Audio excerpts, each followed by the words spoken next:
Hey guys and gals, I'm Jason Peacock from beautiful British Columbia.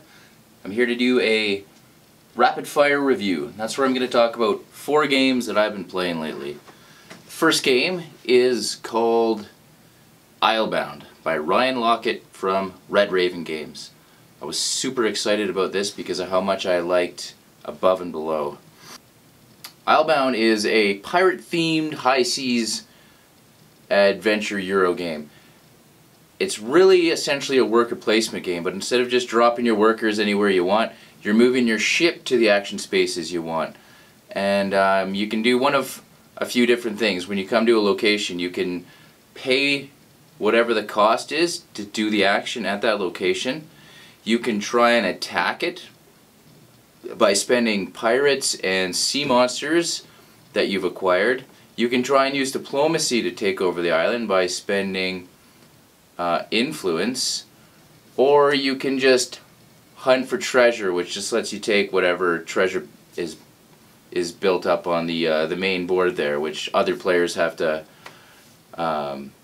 contribute to when they visit a place. Once you attack it, or diplomacy that place, then it's yours. You put your cube on it, and then other players have to pay you the cost to do that action. When I read the rules, I thought, wow, this is so cool. I'm gonna love this game. I've only played it 2 players so far, and it's fallen flat for me right now. And I think the reason is because it's so hard to really explain what you have to do to new players. Like, you don't start with any resources, so you've got this big map with tons of action spaces. All these cities do everything. And, everybody's just like, okay, so what do I do, where do I go, and why? And I've had to play 2 games with my wife just to, start to grasp, how the game plays. And I played it 2 players again with a gamer friend, and, it was still just okay for me. I think I'm holding out that it's going to shine a bit better 3-4 players. And there's a variant where you can attack other ships when you end up the same spot, so I want to play with that. Right now it's falling flat. It's definitely not a 2-player game. I can say that I don't really like this game as a 2-player. I would play many other games before I play this 2-player. But it's got potential as a 3 or 4-player game. And I'll leave it there for now, and I will update you guys after I've gotten to know the game a bit better. The second game I want to talk about is called Hit Z Road by Martin Wallace. And this game is an auction / dice chucking zombie survival game. Weird mix, I know, but it works really well. It's by Martin Wallace, who I'm not really familiar with. I haven't played a lot of his games.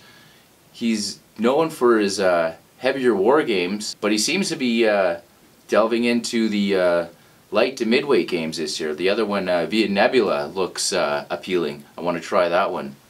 So this game's divided into 2 rounds. The first round, you're bidding your precious resources to get the first choice of what path you're going to take, which is designated by a grouping of 2 cards, right? There's, depending on the other player, there's 3 or 4 slots of 2 cards. These cards are going to have negative effects on them. They're going to have zombies you have to fight. They're going to have resources that you get as soon as you choose that path. And they're going to give you tokens that you have no idea what these tokens are going to do for or against you later on based on other cards you get. So everybody's bidding their resources on first pick, right? So if you got 2 cards together that just really suck, you're like, alright, I'll spend whatever I have not to have to get stuck with that path kind of thing. Here's the thing. It's such a nice marriage of having to give up what you really need in order to get that first pick. Like, you've got 3 resources: bullets, gas, and adrenaline.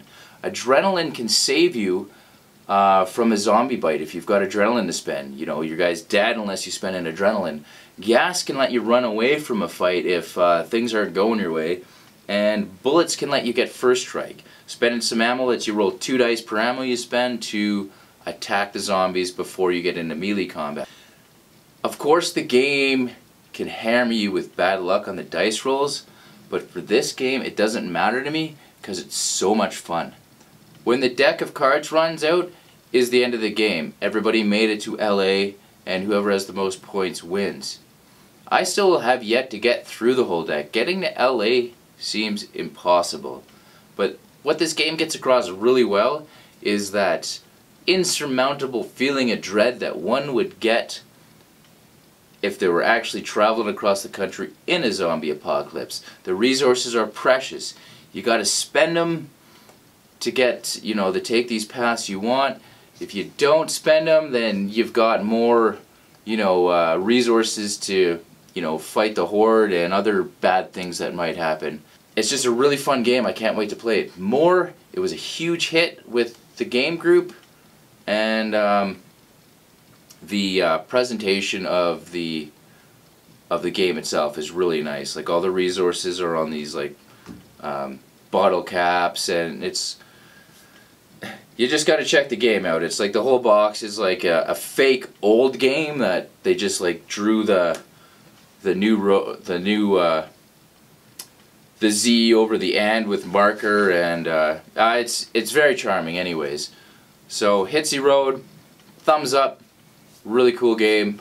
Good marriage of King of Tokyo-esque dice rolling or run, fight, or die mixed with the auctioning and having to spend those precious resources. The third game is Eric Lang's new card game, Arcane Academy. Now, I love Eric Lang games. I'm a huge fan of most of the stuff he's put out. So, definitely excited to see what his little card game offering. Kevin Wilson as well. So it's like a tile linking game, they call it, and it is. It's got the Hogwarts student kind of theme to it, where you've got 2 students or 2 to 4 students all trying to have the most points at the end of the game. And it's a clever original mechanic. You've got a little tile board in front of you with 4 starting actions, or 4 starting tiles. When your turn comes around, you take your cube, your exhaustion cube, and you put it on one of your actions. It's going to either give you will, which you need to cast spells, shards, which you need to play items. It's going to let you draw a new tile from the center. It's going to let you cast a spell or item, or it's going to be a wild and let you pick any of the other ones. Another one lets you use an item that's already in play. So you've got your shards, which if you want to play an item, you have to have enough shards to spend. So this action here with the cards lets you play a spell or a will. You've got to have enough will to play the spell and enough shards to play the item. Soon as one player has 8 of these out, that's it, it's the end of the game. So the game's uniqueness comes from the tiles being able to link together. You start placing your tiles on the board, and they've got these connectors, and if you exhaust the one tile, any other tiles that are orthogonally connected to it get activated for free without having it exhausted. So there's like there's a management of your tiles, and the way you lay them out. There's a lot of strategy and tactics just in that alone, and the choices you make from the spells and the items you're going to put into play. You can try and cast a lot of cheap ones right away. Like, you've got the public ones that anyone can do, and then the ones on your hand. You can try and get off a bunch of fast ones right away and try and end the game quicker and hope you're getting them out faster, or you can cast some big point ones that also give you huge advantages. It's really cool. You've got items that you can start adding victory points onto. There's other spells that can take victory points off of cards. It's got a nice back and forth. It plays really quick, and like anything I've played from Eric Lang, it's got a clean, efficient design. I played this one with my 7-year-old. I beat him the first game, he beat me the second game, but I love that it's that simple and I can explain it to a 7-year-old and he can compete with me. Very charming game. It's a thumbs up. And the last game I'm going to talk about today is called Celestia. It's a remake of Cloud 9, which I've never played, but it's in the vein of Welcome to the Dungeon. It's a push your luck game. You've got a bunch of different cities represented by these oval tiles. There's an airship. Everybody's got their little meeple in the airship, and they take turns being captain. When you're the captain, you roll the dice. There's a blank side, and then there's some hazard symbols like birds, fog, lightning, or pirates. Everybody starts with a hand of 8 cards, and only the captain really plays cards, like to overcome the dice. There are a few special cards that other players can play, but really, the captain rolls the dice. He looks at the players, starting with the left of him, and they say, I will stay in the airship or I will get out. If they get out, they get to take a card off the top of the deck of that particular city. The lower down the city, the less points it's worth. So if you jump out right away before even going to the second city, it's worth 1 or more points. So you're not going to get a lot. You're not risking much by jumping out right away. So the captain rolls his dice, say it's bird, bird, lightning. If he's got a bird, bird, lightning in his hand, he has no choice. He has to play it. Although there could be like a wild card that's any of the 4 hazard symbols, he's not obligated to play that one. So he'll roll the dice, and before he says anything about whether he can do it or not, the other players say, I will stay or I will go. Anybody left inside after, or sorry, let me back that up. So just say it's a 4-player game, 2 players jump out, the captain and 1 other guy is still in. So those 2 guys jump out, they'll take a card. The captain's has those cards, he plays them, right, they get discarded. Then the airship moves to the second city. The captain rolls the dice again, and it's the further along you go, the more dice you end up rolling. So he rolls the dice again. The players that jumped out before are out of this round, so you know, it could be like a pirate and a lightning, and then the next guy's like, guy, you've only got 2 cards left, I'm going to jump out. So he does. And then if the captain did have those, right on. He plays his cards, he moves to the next city. Now he's starting a journey by himself. And that's the only time the captain can jump out, is when he's starting a journey by himself. So the captain's down to a couple of cards, he doesn't want to roll 3 dice to go to the next place. He jumps out, claims the card. That's the long and short of the game, but it really, really shines on the table talk. That's where this game is, you know, that's where the focus of this game is.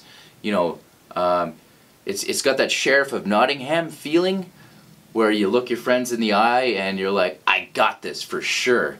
And they're like, okay, I'm trusting you, I'm staying in. Everybody stays in, and you're like, actually I don't. If you don't have the cards, you don't play anything, and then the airship crashes, nobody gets any points.